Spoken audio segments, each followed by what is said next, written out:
ಕುಂಭರಾಶಿಯವರಿಗೆ ಪರಿಪೂರ್ಣವಾಗಿರ್ತಕ್ಕಂಥ ಅನುಗ್ರಹ ಏನು ಅಂದರೆ 6ನೇ ಮನೆಗೆ ನಾವು ನೋಡ್ತಕ್ಕಂಥ ಕಟಕ ಚಂದ್ರ ನಾವು ಗುರುವನ್ನು ನೋಡ್ತೀವಿ. ಅದೇ ರೀತಿ 7ನೇ ಮನೆ ಸಪ್ತಮಕ್ಕೆ ಕೇತು ಬರೋದ್ರಿಂದ ಹುಷಾರ್, ಜಾಗ್ರತೆ, ತಂದಿಟ್ಟು ತಮಾಷೆ ನೋಡ್ತಾರೆ. ಮಠ ಮಂತ್ರದಿಂದ ಪರಿವರ್ತನೆ. ಕುಂಭರಾಶಿಯವರಿಗೆ ಯಾರಾದರೂ ಏನಾದರೂ ಮಾಡಿಸಿರ್ತಾರೆ, ಯಾರಾದರೂ ಏನಾದರೂ ತಂದಿಡ್ತಾರೆ, ಯಾರಾದರೂ ಇವರಿಬ್ಬರು ಗಂಡ ಹೆಂಡ್ತಿನ ಅನ್ಯೋನ್ಯತೆ ಕೆಟ್ಟೋಗ್ತಾರೆ, ತಾಯಿ ಮಗನಿನ ಸಂಬಂಧ ಕೆಡ್ತಾರೆ, ಮಗಳ ತಂದೆಯ ಸಂಬಂಧ ಕೆಟ್ಟುಬಿಡ್ತಾರೆ. ಸೊ ಸಂಬಂಧಗಳು ಕಟ್ಟುಕೊಳ್ಳೋ ಅಪವಾದ ಅಪಕೀರ್ತಿಗಳನ್ನು ಕುಂಭರಾಶಿಗೆ ಬರೋದೆ. ಕುಂಭರಾಶಿಯಲ್ಲಿರ್ತಕ್ಕಂಥ ತಲೆಭಾಗ ಬಹಳ ಇಂಪಾರ್ಟೆಂಟಾಗಿ ನೋಡ್ಕೊಳ್ಳಿ. ತಲೆಭಾಗ ಹುಷಾರಾಗಿ ನೋಡ್ಕೊಳ್ಳಿ ಅಂದ್ರೆ ಏನಿರುತ್ತೆ, ತಲೆ ಸಿಡ್ತ, ಸೈನಸ್ಸು, ಕಣ್ಣು ಭಾಗ, ತಲೆ ತುಂಬ ಅರ್ಧ ತಲೆ ನೋವು ಬರ್ತಕ್ಕಂಥದ್ದು ಕುಂಭರಾಶಿಯವರಿಗೆ ಇನ್ನು ಮೇಲೆ ಜಾಸ್ತಿ ಮಾಡ್ತಾನೆ. ಆ ಕೇತು ಹೇಗೆ ದೋಷವನ್ನು ಪರಿವರ್ತನೆ ಮಾಡೋದ್ರೆ ಸರ್ಪ ಸುಬ್ರಹ್ಮಣ್ಯ ಅನುಗ್ರಹ ಪ್ರಾರ್ಥನೆ ಮಾಡಬೇಕು. ಶಟನಾಯ ವಿಘ್ಮಹೇ ಶಕ್ತಿ ಹಸ್ತಾ ಧೀಮೆ ತನ್ನೋ ಷಣ್ಮುಖ ಪ್ರಚೋದಯಾತ್. 6 ಸುಬ್ರಹ್ಮಣ್ಯ ದೃಷ್ಟೇ ಒಂದೊಂದು ಸೃಷ್ಟಿಗೋ, ಮಂಗಳವಾರ ಬೇರೆ ಬೇರೆ ಸುಬ್ರಹ್ಮಣ್ಯನಿಗೋ ತೊಗರಿಬೇಳೆ ಬೆಲ್ಲವನ್ನು ಕೊಡೋದು, ಮರ್ಘ ಧವನವನ್ನು ಕೊಡೋದು. ಕುಂಭರಾಶಿಯಲ್ಲಿ ಇಂಪಾರ್ಟೆಂಟಾಗಿ ನೋಡ್ಕೊಳ್ತಕ್ಕಂಥದ್ದು ಬಟ್ಟೆಗಳು, ವಸ್ತ್ರಗಳು. ನಿಮ್ಮ ಬಟ್ಟೆಗಳನ್ನು ಯಾರಾದರೂ ಕದ್ಕೊಂಡು ಹೋಗೋದಂದ್ರೆ ಮನೇಲಿ ಕಳ್ತನಗಳು ಹೆಚ್ಚು ಮಾಡ್ತಾರೆ. ಕೇತುದೇ ಕಳ್ಳ, ಬಿಗದ ಕೈಗಳು ಕಳ್ತನ ಮಾಡ್ಬೋದು. ಎಲ್ಲೋ ಮರ್ತೋದೆ, ಫೋನ್ ಮಾಡಿದೆ, ಅಯ್ಯೋ ಏನು ಮಾಡೋದು ಅನ್ನೋ ಕುಂಭರಾಶಿಗೆ ಪರಿವರ್ತನೆ ಮರು ಜಾಸ್ತಿ ಮಾಡ್ತಾನೆ. ಸೊ ಮರ್ತು ಹೋಗೋದು, ಕಳ್ಕೊಳ್ಳೋದು ಅವಕಾಶಗಳು ಜಾಸ್ತಿ. ಕುಂಭರಾಶಿಯವರಿಗೆ ಗಣಪತಿ ಅಥವಾ ಗಡಿಯಾರಗಳು ಜಾಸ್ತಿ ಸೇರುತ್ತೆ. ಎಚ್ಚರಿಕೆ, ಹೊಸ ಫ್ರೆಂಡ್ಸ್ ಸಾಕ್ತಾರೆ. ಆ ಫ್ರೆಂಡ್ಸ್ ನಿಮಗೆ ಸರಿ ಇರಲ್ಲ. ನಿಮ್ಮ ಮಕ್ಕಳಿಗಾದರೂ ನಿಮಗೆ ಕುಂಭರಾಶಿಯವನಿಗೆ ಫ್ರೆಂಡ್ಶಿಪ್ನ ತಾನಾಗೆ ಮಾಡ್ತಾನೆ, ಗೊತ್ತಾಗದೆ ಫ್ರೆಂಡ್ಶಿಪ್ ಮಾಡ್ತಾನೋ, ಇನ್ನೊಬ್ಬರ ಮುಖಾಂತರ ಫ್ರೆಂಡ್ಸ್ನ ಸೇರಿಸ್ತಾನೋ ಗೊತ್ತಿಲ್ಲ. ಸೊ ನೀವೇನು ಮಾಡ್ಬೋದು, ಯಾರಿಗಾದರೂ ಬ್ರೆಡ್ಡು ಬನ್ನು ಈ ಥರದ ದಾನವನ್ನು ಮುಸಲ್ಮಾನರಿಗೋ, ವಿಶೇಷವಾಗಿ ಕ್ರಿಶ್ಚಿಯನ್ಸ್ಗೋ, ಅಥವಾ ಯಾರಾದರೂ ಅನಾಥರಿಗೆ ಈ ಥರ ಕುಂಭರಾಶಿಯವರು ಕೊಟ್ಟರೆ ವಿಶೇಷ. ಕೊನೆಯದಾಗಿರ್ತಕ್ಕಂಥ ಅಶ್ವವೇಗದಲ್ಲಿ ಇವತ್ತು ಕೊನೆ ವೇಗ ಅಂಥೇಳಿ ನಿಧಾನಕ್ಕಾಗೇ ಹೋಯ್ತು. ಕೊನೆ ಮೀನರಾಶಿಗೆ ಬಂದೇ ಬಿಟ್ರಿ.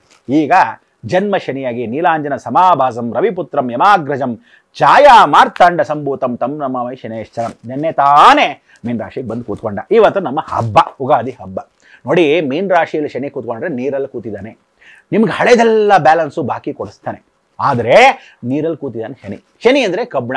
ಸೊ ಅದನ್ನು ಹೊಸದಾಗಿ ಮನೆ ಕಟ್ಟಿರೋದು ನಿಂತು ಹೋಗುತ್ತೆ. ಸೊ ಕಟ್ತಾ ಇರೋದು ಅರ್ಧಂಬರ್ಧ ಆಗೋಗಿರುತ್ತೆ. ಕೆಲಸದವ್ರು ಸಿಗ್ತಾರೋ, ದುಡ್ಡು ಸಾಲಿಲ್ವೋ, ಗಂಡ ಹೆಂಡ್ತಿರು ಎಲ್ಲಿ ತರೋದು ಗೊತ್ತಿಲ್ವೋ, ಇನ್ನೋ ಥರ ಆಗುತ್ತೆ. ಅಥವಾ ಕೆಲಸದವ್ರು ಮೋಸ ಮಾಡೋದು ಅಂತ ಒಂದು ಕಾಂಟ್ರಾಕ್ಟರ್ ಆದಮೇಲೆ ಇನ್ನೊಂದು ಕಾಂಟ್ರಾಕ್ಟರ್ ಚೇಂಜ್ ಮಾಡ್ತಾ ಇರ್ತಾನೋ ಗೊತ್ತಿಲ್ಲ. ನೀವಿರೋ ಬಾಡಿಗೆ ಮನೆಗಳು ಸರಿಯಾಗಿಲ್ಲದ ವಾಸ್ತು ಇಲ್ಲದೇ ಇರೋ ಮನೆಗಳು ಸೇರಿರ್ತೀರ, ಹುಷಾರು, ಜಾಗ್ರತೆ. ಮೆಟ್ಲುಗಳ ಮೇಲೆ ಅಕಸ್ಮಾತ್ ಹತ್ತಿ ಇಳಿಬೇಕಾದ್ರೆ ಕಬ್ಬಣಗಳು ಹುಷಾರು. ಕಬ್ಬಣ ಚುಚ್ಕೊಳ್ಳೋದು, ಅಥವಾ ಕಬ್ಬಣದಲ್ಲಿ ಕಾಲು ಸಿಗಾಕೊಳ್ಳೋದು, ಅಥವಾ ಕಬ್ಬಣದಲ್ಲಿ ಕೈ ಸಿಗಾಕೊಳ್ಳೋದು, ಅಥವಾ ಕಬ್ಬಣ ನಿಮ್ಮ ಮೇಲೆ ಬಿಟ್ಬಿಡೋದು, ಜಾಗ್ರತೆ. ಕಾರ್ ಆಗಲಿ ಅಥವಾ ಮನೇಲಾಗಲಿ, ಗ್ಯಾರೇಜ್ ಹತ್ರ ಇರೋದಾಗ್ಲಿ, ಚಿಕ್ಕ ಮಕ್ಕಳನ್ನ ಜಾಗ್ರತೆ. ತಾಯಿಗೆ ಕಣ್ಣು, ಮೈಯೆಲ್ಲ ಕಣ್ಣಿರಬೇಕು. ಸಣ್ಣ ಮಕ್ಕಳು ಎಲ್ಲಿ ಬೀಳ್ತಾರೋ ಅಲ್ಲಿ ಬೀಳ್ತಾರೋ ಗೊತ್ತಿಲ್ಲ. ಅಂದ್ರೆ ಚಿಕ್ಕ ಮಕ್ಕಳು, ಚಿಕ್ಕ ವಯಸ್ಸಿನ ಮಕ್ಕಳು ಮೀನರಾಶಿಲಿ ಅಕಸ್ಮಾತ್ ಯಾರಿಗಾದ್ರೂ ಇದ್ದರೆ, ನಿಮ್ಮ ಮಕ್ಕಳು ಜಾಗ್ರತೆ ಇಲ್ಲದಿದ್ರೆ ನೀವು ಕಳ್ಕೋಬೇಕಾಗತ್ತೆ, ಹುಷಾರ್. ಅದಕ್ಕೆ ನೀವೇಂದ್ರೆ ಕ್ಷೇತ್ರ ಯಾತ್ರೆಯ ಫಲವನ್ನು ಕೊಡಿ, ನದಿ ತೀರದಲ್ಲಿ ಸ್ಮರಣೆ ಮಾಡ್ಕೊಳ್ಳಿ, ನದಿ ಕ್ಷೇತ್ರದಲ್ಲಿ ಸ್ನಾನವನ್ನು ಮಾಡಿ ಅಂತ ಹೇಳ್ತೀವಿ. ಸೊ ನರಸಿಂಹಸ್ವಾಮಿನ ಸ್ಮರಣೆ ಮಾಡಿದಾಗ ಜ್ವಾಲಾಹೋ ಬೆಲ ಮಾಲೋಲ ಕ್ರೋಡ ಕಾರಂಜ ಭಾರ್ಗವ ಯೋಗಾನಂದ ಛತ್ರವಟ ಪಾವನ ನವಮೂರ್ತಿ ನರಸಿಂಹಸ್ವಾಮಿನ ಮಂಗಳವಾರ ದರ್ಶನ ಮಾಡಿ ಮೀನರಾಶಿಯಲ್ಲಿ ಪರಿಪೂರ್ಣ ವ್ಯವಸ್ಥೆ ಮಾಡ್ಕೊಳ್ಳಿ. ನರಸಿಂಹಸ್ವಾಮಿಗೆ ಯಾಕೆ ನಮಸ್ಕಾರ ಮಾಡಿದ್ರೆ, ಶನಿ ನರಸಿಂಹನಿಗೆ ತಲೆಬಾಗ್ತಾನೆ, ಆಂಜನೇಯನಿಗೆ ತಲೆಬಾಗ್ತಾನೆ, ಗಣೇಶನಿಗೆ ತಲೆಬಾಗ್ತಾನೆ, ಸಾಕ್ಷಾತ್ ಕಾಳಬೇರನಿಗೆ ಪರಿಪೂರ್ಣವಾಗಿ ಪೂಜೆ ಪುರಸ್ಕಾರ ಮಾಡ್ತಾನೆ. ಸೊ ನೀವೇನು ಮಾಡಬೇಕು, ಯಾರಿಗಾದ್ರೂ ಈ ಪೌರ ಕಾರ್ಮಿಕರಿದ್ದರೆ, ಮೀನರಾಶಿಗೆ ಶನಿ ಬಂದರೆ ಎಲ್ಲರಿಗೂ ಜ್ಞಾಪಕ ಇಟ್ಕೋಬೇಕು. ಕರೆಕ್ಟಾಗಿ 9 ವರ್ಷ ಜ್ಞಾಪಕ ಇಟ್ಕೋಬೇಕು. ನೀವು ಯಾವುದಾದ್ರೂ ಒಂದು ಶನಿವಾರ, ಯಾವುದಾದ್ರೂ ಒಂದು ಬುಧವಾರದ ದಿವಸ ನಿಮ್ಮಲ್ಲಿ ಇರ್ತಕ್ಕಂಥ ಏನಾದರೂ ಡಿಟರ್ಜೆಂಟ್ ಪೌಡ್ರು ಆ ಥರದ್ದಿದ್ದರೆ ಪೌರ ಕಾರ್ಮಿಕರಿಗೆ ಹಂಚೋದು. ಅಕಸ್ಮಾತ್ ಬಾತ್ರೂಮ್ ಕ್ಲೀನಿಂಗ್ ಏನಾದರೂ ಡಿಟರ್ಜೆಂಟ್ಸ್ ಇದ್ದರೆ ಆ ಥರದ್ದು ಏನಾದರೂ ಕೊಡಬಹುದು. ಅನ್ನ ಊಟ ಉಪಚಾರಗಳನ್ನು, ಅನ್ನ ಬಿಟ್ಟು ಚಪಾತಿಯನ್ನ, ಅಥವಾ ಯಾವುದಾದ್ರೂ ವಿಶೇಷವಾಗಿರ್ತಕ್ಕಂಥ ಸಂದರ್ಭದಲ್ಲಿ ರೊಟ್ಟಿಯನ್ನ, ಅಥವಾ ವಿಚಾರವಾಗಿ ಪೂರ್ವಕವಾಗಿ ಸ್ವೀಟನ್ನು, ಶನಿಗೆ ತುಂಬ ಇಷ್ಟದ ಸ್ವೀಟು, ಈ ಥರದನ್ನು ಮಕ್ಕಳಿಗೆ ದಾನ ಮಾಡ್ಬೋದು, ಅನಾಥರಿಗೆ ದಾನ ಮಾಡ್ಬೋದು, ಹುಚ್ಚರಿಗೆ ದಾನ ಮಾಡ್ಬೋದು. ಯಾರಿಗಾದ್ರೂ ರಗ್ ಕೊಡಬೇಕು ಅಂದರೆ ಕುಷ್ಠರೋಗಿಗಳಿಗೆ, ಅಂಥವ್ರಿಗೆ ಕೈಕಾಲು ಇಲ್ಲದ್ರೆ ಅಂಗೂಣವಾಗಿದ್ದವ್ರಿಗೆ ಒಂದು ರಗ್ಗನ್ನ, ನೀವು ಹೊತ್ಕೊಂಡಿರೋ ರಗ್ಗನ್ನ ಹಳೆಯದನ್ನ ಎತ್ಕೊಟ್ರೆ ನಿಮಗೆ ಶಾಂತಿಪೂರ್ವಕವಾಗಿ ವ್ಯವಸ್ಥೆ ಆಗುತ್ತೆ. ಸೊ ಇದಕ್ಕೆಲ್ಲ ಸ್ಮರಣೆ ಮಾಡಿರ್ತಕ್ಕಂಥ ಸಂಕ್ಷಿಪ್ತವಾಗಿ ದೊಡ್ಡದಾಗಿ ಹೇಳ್ಬೋದು, ಒಂದೊಂದು ರಾಶಿ ಒಂದಿನ ಹೇಳ್ಬೋದು.